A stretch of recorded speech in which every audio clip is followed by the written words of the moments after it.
My name is Stephen Bennett. I'm a researcher at the University of New South Wales at the Centre for Social Impact. And over the last 5 years I've worked with a range of communities to help them understand the change they make across the people that they support in a range of different social contexts. And I have to say it's very humbling working with those communities and being here today to kind of see the videos and I think very, as you mentioned John, a very powerful impact of their stories that they can have. So thank you very much for inviting me here today. So what is social impact measurement? I'm not going to go into kind of technical details or anything, but for me really it's about telling stories of change. How are the organisations, people in the community working with others? How are they engaging and what benefit changes are they having in people's lives? We're interested in answering questions about how have individuals, families, communities and lives changed, in what conditions. Launching this with the YouTube videos is really powerful because what outcomes measurement helps to do is for different groups like governments or funders, it provides that hard evidence about what has actually changed.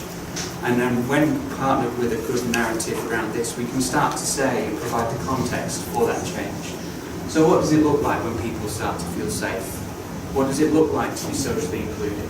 And how we can then provide other information to support that broader narrative there. Because really, outcomes measurement, it provides a signpost and signals for organisations.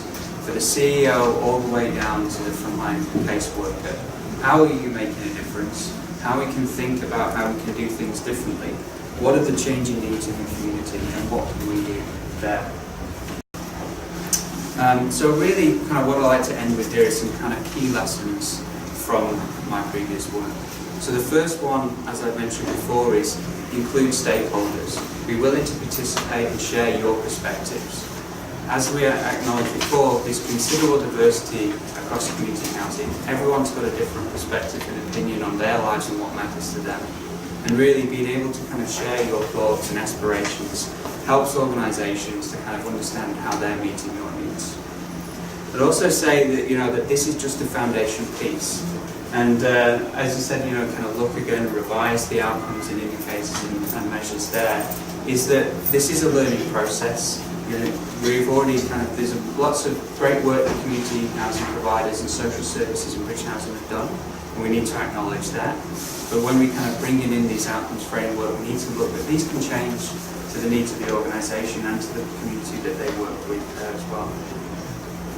And lastly, the importance of communication. I think being here today and seeing everyone that's been affected by bridge housing in some way and having them share their stories is really important.